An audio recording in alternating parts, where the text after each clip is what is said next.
हम में से एक एक को वो काम देगा जो हमें करना है, जिसका उसने बुलावा दिया है। वो हम में से किसी को वो करने को नहीं बुलाएगा जिसके लिए उसने हमें वो ईमान, करम या एतमाद ना दिया हो।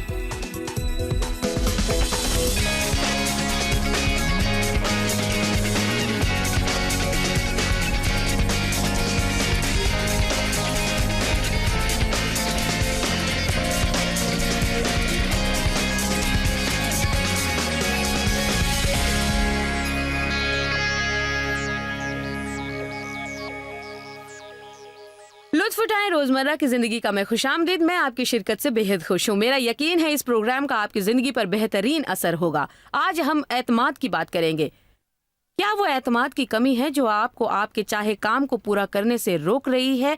जानते हैं, ईमान की एतमाद है।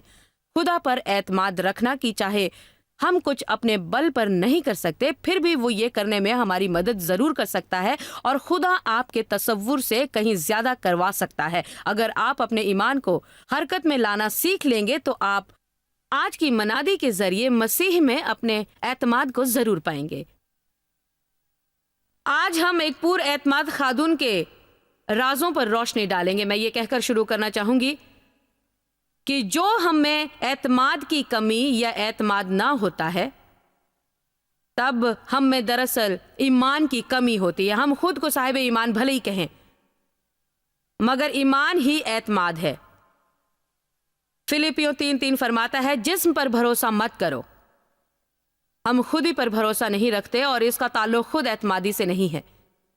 यह बात है खुदा पर भरोसा करने की। जिस्म पर भरोसा मत करो, मगर सिर्फ यीशु मसीह पर करो। अगर हम में से एक एक को मसीह पर भरोसा है, तब हम वाकई उतना भरोसा पा सकते हैं, क्योंकि वो हम में से एक एक को हमारी जरूरत के मुताबिक वो करने को देगा जिसका हमें बुलावा है। मैं चाहूंगी अब आप ये समझे, खुदा हमें वो देगा जो हमें करना है और जिसके लिए हमें बुलाया गया है। वो हम में से किसी को वो करने के लिए नहीं बुलाएगा जिसके लिए उसने वो ईमान, करम या एतमाद ना दिया हो।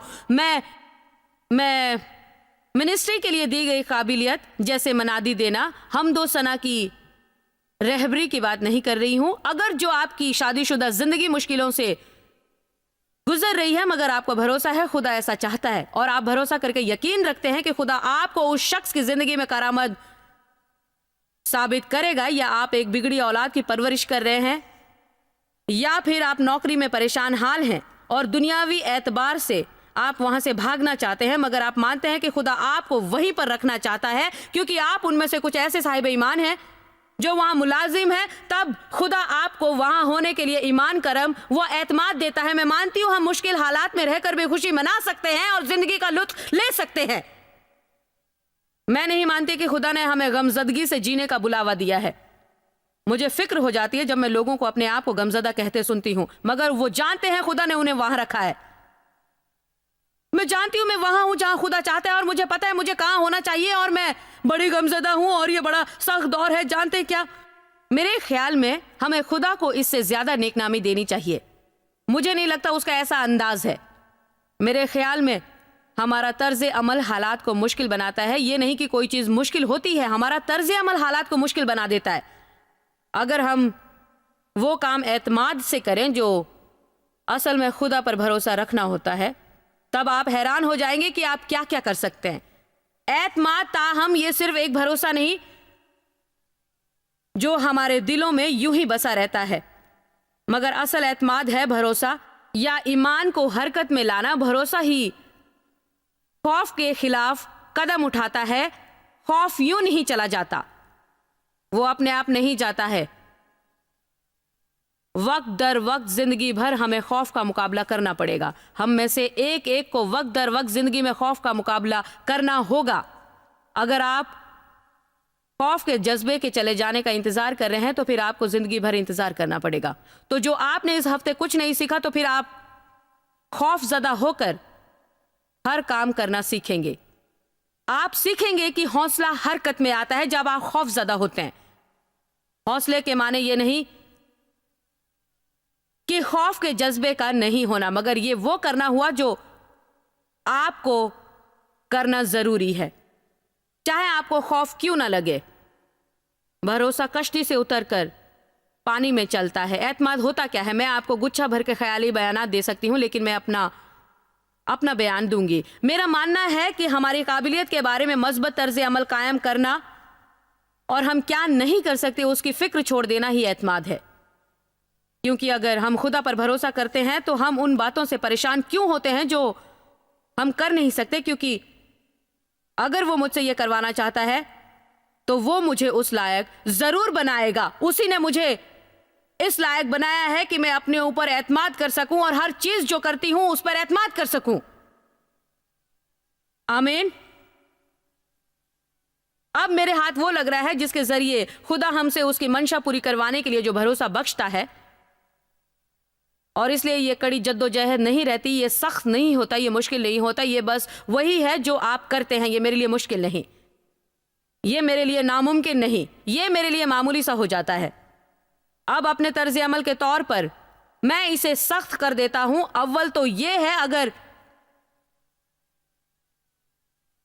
अगर आप किसी को मुतासर कर रहे हैं तब आप गमजदा हो जाएंगे। अगर मैं यहां आपको मुतासर करने आती हूं ये फिक्र लेकर कि आप मुझे कैसे कबूल करेंगे और किस तरह आप ये पसंद करेंगे और किस तरह आप वो पसंद करेंगे और छोटी छोटी बातों की फिक्र करेंगे और सबके चेहरों को देखते रहेंगे, तब मैं गमजदा हो जाऊंगी। मगर मैंने यीशु में लुत्फअंदोज होने का फैसला किया है और उम्मीद है कि आप भी करेंगे। अपनी जानिब से पूरी कोशिश करने के सिवा मैं और कुछ नहीं कर सकती। उम्मीद है कि यह बेहतरीन होगा, मगर जो नहीं भी हुआ तब आपको खुदा से दरियाफ्त करना होगा, क्योंकि मैं इसके आगे नहीं कर सकती। और मेरे ख्याल में जो हम ऐसे जीने का फैसला करें तो जिंदगी में ज्यादा मिठास आएगी। अपने पे से बोझ उतारें। मुझे नहीं लगता कि आजादी जैसी कोई चीज है। हकीकी आजादी नहीं, जब तक हम लोगों को मुतासर करने की ख्वाहिश से आजाद नहीं होते। मैंने कुछ अहम बात अर्ज की है। मैंने कहा हम असली मानों में आजाद नहीं हैं जब तक हम दूसरों को मुतासर करने की चाह से आजाद नहीं होते। सुबह जाग कर 2 घंटों तक सजने संवरने में ना लगाएं ताकि बाहर निकलकर दुनिया को मुतासर करें। यीशु के लिए सजी। और मैं मानती हूं या खुदावन मैं तेरे लिए आज अच्छी लग रही हूं। मैं वो पहनना चाहती हूं जिसमें तेरे लिए मैं अच्छी लग सकूं। मैं चाहूंगी तुझे मुझ पर आज फक्र हो। जब मैं बाहर जाऊं, जब हम खुदा की खातिर जीते हैं, तब हमें वो लोगों में मंजूरी देता है। ये फिक्र हटाकर कि हम क्या नहीं कर सकते। एतमाद आगे को देखता है, वो पीछे नहीं देखता। एतमाद ऊपर और अतराफ देखता है, नीचे नहीं देखता। एक पुरएतमाद शख्स अपनी कमजोरियों पर तवज्जो या नजर नहीं रखता। वो कुव्वत को ज्यादा से ज्यादा आजमाता है। मेरे ख्याल में हमें अपनी कमजोरियों को आजमाने की आदत है। अब मैं अपनी इस कमजोरी पर काम करूंगी। मैं इस पर काम करूंगी। भाई, मुझे अपनी इस कमजोरी पर काम करना है। और इस सिलसिले में हम अपनी कुव्वत को तकमील तक नहीं ला सकते। जानती हैं, कई बरस कब्ल जब मैंने तालीम देनी शुरू की थी और घर पर ही बाइबल की तालीम होती थी, मैं गिटार बजाना, गाना और हमदो सना की रहबरी करना चाहती थी। मैं ऐसा क्यों चाहती थी? क्योंकि दूसरे भी यही करते थे और मैं नहीं कर पाती, तो मैं अपना काम करने से खुश न थी। मैं सब कुछ करना चाहती थी, मुझे वो सब करना था। मैं उनमें से एक ऐसी हरफन मौला बनना चाहती थी जो गा सकती थी, गिटार बजा सकती थी, मनादी कर सकती थी और सारा इंतजाम संभाल सकती थी, और फिर मुझे किसी की जरूरत नहीं होती। सारी सताइश मेरे नाम होती। मेरी उंगलियां छोटी सी हैं, देखिए कितनी छोटी हैं मेरी उंगलियां। वो उतनी लंबी नहीं है, प्यारी हैं लेकिन छोटी है। मसला यह है कि वो गिटार की गर्दन के अतराफ बैठती नहीं। मैंने जद्दोजहद की, मैं गिटार से खुश नहीं हुई, मैं गिटार को नापसंद करती। मुझे गिटार बजाने की तालीम से खुशी नहीं मिली, क्योंकि असल में मौसीकी में मैं नाकाम होते होते रह गई थी। मुझे सारे गमा पधा नीसा समझ नहीं आया। मुझे सुरों में कोई फर्क नजर नहीं आ पाया।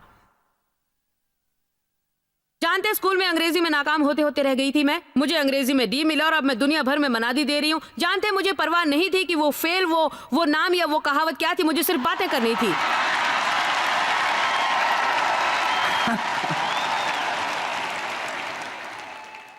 मैं वही सब छोड़ छाड़ कर ये कह सकती थी कि कोई तकरीर कैसे दे जबकि वो अंग्रेजी में नाकाम रहा। तो देखिए, मैंने अपनी काबिलियत पर भरोसा नहीं रखा, अपनी कमजोरियों से समझने को मैं खुदा पर भरोसा रखती हूँ हम अपनी कमजोरियों से परेशान होते ही क्यों हैं, जब बाइबल साफ गोई से फरमाती है कि उसकी कुव्वत हमारी कमजोरियों में मुकम्मल होती है। वाह! बेहतर होगा अगर आप अपनी सारी कमजोरियों से निजात पाने की उम्मीद करें, फिर जो ये हुआ तो आप में खुदा को काम करने की गुंजाइश ना बचेगी। हमें अपनी गलतियों में सब कुछ दुरुस्त करने की कोशिश रोकनी होगी और हमें अपनी कुछ काबिलियत पर तवज्जो देनी पड़ेगी। जमाना 3 या 4 या 5 की तलाश में नहीं है और मुमकिन है अगर मैंने जद्दोजहद और जद्दोजहद और जद्दोजहद और जद्दोजहद की होती तो पता नहीं क्या होता। मुमकिन होता मैं काम चलाऊ गिटार बजा लिया करती। जहां तक गाने की बात है वो नहीं पता, मगर मैं नहीं जानती, मुमकिन है मुझे पीछे से सहारा मिलता और जोरों से बजती मौसीकी वगैरह तो काम चल जाता, मगर फिर हमें फिल्टर्स और ऐसी कई चीजों से काम चलाना पड़ता तो मुमकिन है मैं A4 बन जाती, पता नहीं। मगर आप जानते हैं जमाना ऐसी हम दो सना का रहबर नहीं चाहता जो A4 हो। जमाना 3 या 4 नहीं बल्कि 10 चाहता है। मगर आप उस काम को लें जिसमें आप ठीक ठाक हैं और उस पर तवज्जो करके खुदा के साथ काम करें, तब आप उसमें 9 या 10 बन सकते हैं, तब कहीं किसी काम में मुकम्मल हो सकते हैं। तो मैं आपको आपकी छोटी सी कश्ती से उतरने की चुनौती देती हूं, क्योंकि आप उसमें ना रह जाएं जो मुझ में क्या खराबी है, मुझ में ये खराबी है और मुझ में वो खराबी है और मुझ में ये खराबी है, मैं ये नहीं कर सकती, मैं वो नहीं कर सकती, मैं ये नहीं कर सकती, मैं वो नहीं कर सकती। और आप कश्ती में उन सारे नहीं कर सकते के साथ सवार हैं और आप वहीं बैठी हैं। मगर किसी को यह कहना है, जानते हैं, अगर मुझसे नहीं होता यानी खुदा नहीं चाहता है मैं ये करूं तो मैं उसे खुदा के सुपुर्द करता हूं और जो उसने कभी ये करवाना चाहा तो मुझे उस काबिल जरूर बनाएगा और मैं जाकर पता लगाऊंगी कि मैं किस काम में अच्छी हूं और अपनी छोटी सी कश्ती से उतरकर वही करना शुरू करूंगी जो मैं कर सकती हूं। आप कहेंगे वो जानती हूं जॉयस, मसला यह है कि मैं कोई चमक धमक का काम नहीं करती। रोमियो 12 पर 1 मिनट के लिए चलें, यह बेहतरीन है, हमें समझना चाहिए। रोमियो 12 6 आयत। चूंकि तौफीक के मुआफिक जो तरह तरह की नेमतें हमें मिली, हमें उन्हें इस्तेमाल करना चाहिए। अब जो पहली बात आपको समझनी है कि जिनको यकसी नेमतें मिली हैं तो एक की नेमत दूसरे शख्स से ज्यादा पुरजोर हो सकती है, हालांकि उनकी नेमत एक ही काम के लिए मुकर्रर हो। और यह खुदा की दी हुई तौफीक के लिहाज से है कि उन्हें किस लिए बुलाया गया है। उन नेमतों को इस्तेमाल करें जो तौफीक के मुवाफिक दी गई हैं। नेमतों को इस्तेमाल करें, नेमतों को हम इस्तेमाल करें। मैं सोचती हूं आप में से कितने हैं जो अपनी नेमतों को इस्तेमाल नहीं करके उनकी तौहीन करते हैं। आप अपनी नेमत को किसी लायक नहीं मानते, ये तवज्जो देने के काबिल नहीं समझते। वो ऐसा है, मेरे पास ऐसी खास नेमत नहीं, मैं तो बस पता नहीं, बस ऐसे ही पता नहीं, मुझे लोगों की हौसला अफजाई करके खुशी होती है, मगर ये बड़ी बात नहीं है।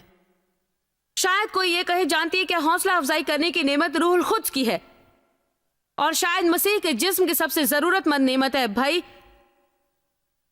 अपने अतराफ उनकी जरूरत है जो मुझे हौसला देते हैं, क्योंकि जमाना ऐसों से भरा है जो आपकी गलतियां बताते रहते हैं। तो आपको वैसों की जरूरत है जो आपको हौसला दे और करोड़ों रुपयों की कीमती महसूस करवाएं। आमीन। ये बेमानी की नेमत नहीं। अगर आप एक हौसला देने वाले इंसान हैं, जॉन मैक्सवेल वैसे हैं, जब जॉन आते हैं वो एहसास दिलवाते हैं कि इस सैयारे पर मैं सबसे अहम हस्ती हूं और कुछ नहीं तो हौसला पाने को जॉन को दावत देती हूं। जब हर बार मैं जॉन को बुलवाती हूं, खुदा की तारीफ हो, वो मुझे अच्छा महसूस करवाते हैं। यहां पर इंतजाम करने की नेमत या हुनर भी है। ऐसे भी लोग हैं जो मुनज्जिम है, भाई आप आकर मेरे यहां इंतजाम कर दें, मेरे पास ये करने का वक्त नहीं है। मसीह के जिस्म में आपकी नेमत की जरूरत है। अगर नबूवत मिली तो वो नबूवत करें। इसके माने ऐसे नहीं कि आप जाकर सबसे कहें कि उन्हें अपनी अपनी जिंदगी के साथ क्या करना है। अरे सुनो, मैं तुमसे कहती हूं अफ्रीका जाओ, पर आए मेहरबानी मुझसे आकर ऐसा मत कहिएगा। 2 हफ्ते कब्ल मुझे पेशिनगोई दी गई। सुनो जो मैं कहती हूँ, खुदावंद फरमाता है मुझे अपनी मिनिस्ट्री दे दो और मेरे ताबे हो जाओ। मैंने कहा नहीं। पेशिनगोई यानी वही जो मिला खुदा का पैगाम देना। जी, ऐसी नबी हैं जो आपके जिंदगी के ताल्लुक से कुछ बता सकते हैं, मगर बाइबल में वो कुछ सुनाने के बारे में कलाम इलाही सुनाने की बात है। वो ईमान के अंदाजे के मुवाफिक नबूवत करे। दूसरे लफ्जों में, अगर मैं कलाम की मुआलिमा हूं, मुझे अपने ईमान को आगे नहीं ले जाना चाहिए। जानते लोगों को क्या क्या मुसीबत में डालती है? उस काम को करने की कोशिश जिसे करने का उनमें भरोसा नहीं।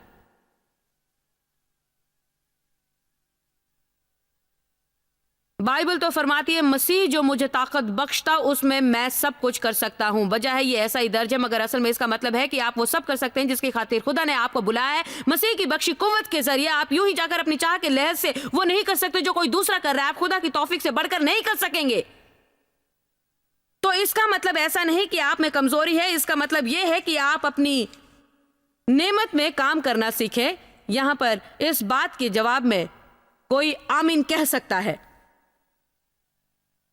अगर किसी को नेमत में खिदमत मिली है तो खिदमत में लगा रहे। 7वीं आयत मुझे पसंद है, खिदमत करने की नेमत भी है। ऐसे कई लोग हैं जो छोटी छोटी बातों में दूसरों की खिदमत करके खुश होते हैं। मैं आपको पानी पिलाता हूं, बर्तन मांज देता हूं, ये मैं नहीं करती क्योंकि ये मेरी नेमत नहीं है। अब जो आपने पानी छलका दिया, मैं किसी और को पहुंचने का हुक्म दूंगी, मगर मुझे खिदमत की नेमत वाले की मौजूदगी जरूरत पड़ेगी। क्योंकि मैं सच बता रही हूं, ऐसा नहीं कि मैं काम नहीं करूंगी या खुद को बड़ा मानती हूं, मगर ये मेरी फितरत नहीं है। मैं और क्या कहूं, आपके पास प्यार की जबान की किताबें हैं जहां सब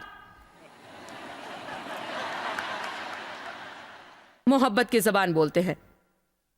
हर शख्स अपने लिहाज से खिदमत चाहता है, अपने काम करवाना चाहता है, चाहे फिर वो प्यार से करवाए या मीठा बोलकर करवाए। और मुझे अपने बारे में पता है, आमाले खिदमत है अव्वल। तो वो नेमतें मुझे वो भी पसंद है जी। मुझे मीठी बातें पसंद है, मगर जब लोग मेरी खिदमत करते हैं मैं खुश होती हूं। शायद इसलिए कि मैं बड़ी मसरूफ रहा करती हूं और जब बहुत ज्यादा काम होता है मुझे अच्छा लगता है जब खादिम आकर मेरा जीना आसान कर देते हैं। खुदा ने हर बात को संभाल रखा है। डेव और मैं, ये आपको अजीब सा लगेगा, मगर जब भी डेव और हम ड्राइव करते हैं तो इसका जिक्र जरूर आता है। जरा वहां देखो, डेव कहेंगे वो शख्स पाट के बांसों पर चढ़ा है, दिन भर वो खिड़कियां धोता है। खुदा ने ये करने की उसे काबिलियत दी है। खुदा ने हर बात को संभाला है। उसने किसी में वो करने की ख्वाहिश डाली है जो करना बहुत ही जरूरी होता है। और जब सभी अपना किरदार निभाएंगे तब पूरा का पूरा काम होगा और फिर हमें हसद या एतराज करना नहीं पड़ेगा। हम एक दूसरे से मोहब्बत रखते हुए साथ साथ काम कर सकते हैं। हमें एक दूसरे से जलन नहीं होगी। मेरा मानना है कि हम ऐसे दौर में हैं जैसा पहले कभी ना था, जब हमें दूसरों के साथ शरीक होकर काम करना होगा। जब आप अपनी नेमतों को साथ मिलाएं, अपने अपने मस्से को मिलाएं, तो इससे आपको सबसे ज्यादा फायदा होगा और कुव्वत मिलेगी। एक अच्छा आदमी 1000 को पीछे करता है, 2 10,000 को, और आगे भी ऐसे ही होगा। लेकिन लोगों में जो गैर महफूजपन है, तो कई बार ऐसे लोगों का मिलना मुश्किल हो जाता है जिनके साथ मिलजुल के काम करें। तुमने मेरे जज्बात को ठेस पहुंचाई। मुझे तुमसे ये उम्मीद नहीं थी। तो ये आप जानते हैं, हमें अब बुर्दबारी दिखाकर खुद के बारे में भूलकर खुदा का काम मिलकर मुकम्मल करना चाहिए। क्यों, मैं ठीक कह रही हूं ना? आमीन। शैतान ने औरतों को एक अरसे से दबा कर रखा है। अब वक्त है कि औरत जात उठे और अपना असली मकाम हासिल जरूर करे। और ये मैं तहे दिल से मानती हूं। मुझे औरतों के कुछ बारीकी वाकयात बताने दीजिए। सबसे पहले, खुदा ने यह ना चाहा कि औरत मर्द से कमतर हो। बाग के जमाने से उन्होंने बुरा वक्त झेला है जो अब तक खत्म नहीं हुआ है। औरतों को बुरी सजा मिली जब से हव्वा ने फल खाया और आदम को भी खिलाया। खैर, बाइबल साफ तौर से बताती है कि गुनाह एक आदमी के जरिए जमाने में आया है।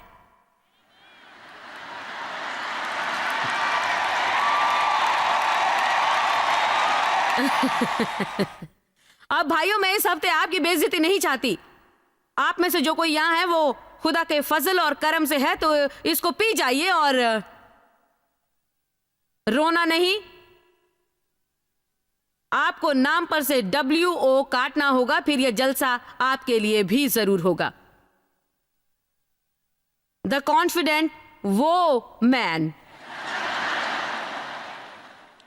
2 मुख्तलिफ सहीफे मैं आपको वहां ले सकती हूँ, मगर मेरे पास वक्त नहीं है कि गुनाह एक आदमी के जरिए जमाने में आया। ये नहीं कहता कि ये एक औरत के जरिए आया, ये आदमी के जरिए ही इस दुनिया में आया है।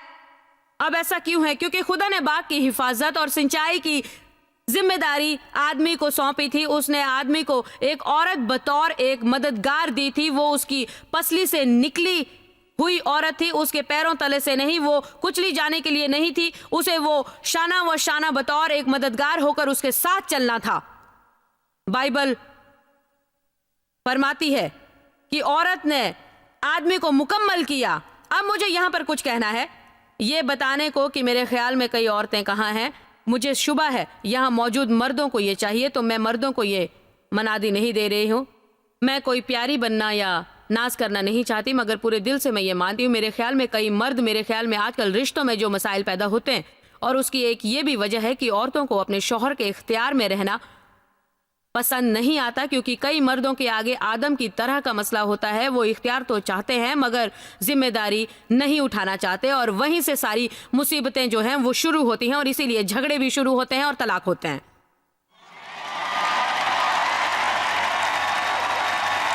हमारे समाज का ये सबसे बड़ा अलमिया है। ख्वातीन, हमें एक नए सिरे से दुआएं करनी होंगी और जमाने भर के मर्दों के वास्ते दुआ करें कि वो उठें और अपनी अपनी जिम्मेदारी संभालें और वैसे मर्द बने जैसा कि उन्हें होना चाहिए था।